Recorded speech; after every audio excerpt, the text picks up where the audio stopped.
Athanasian Creed, Episode 20. Unus autem non conversione divinitatis in carnem, sed assumptione humanitatis in Deum. Unus omnino non confusione substantiae, sed unitate personae. He is one, that is Christ, moreover. Christ is one, moreover, not by the conversion or the changing, the transformation of his divinity into flesh. Conversione is feminine singular ablative. It's a third declension noun.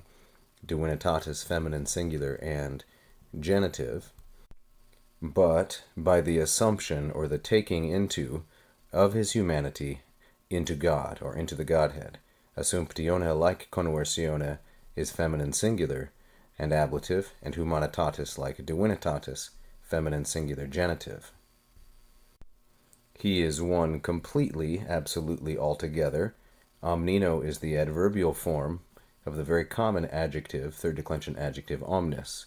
He is one completely or altogether, not by a confusion or a mixing of substance, so confusione, feminine singular ablative, substantiae, feminine singular and genitive.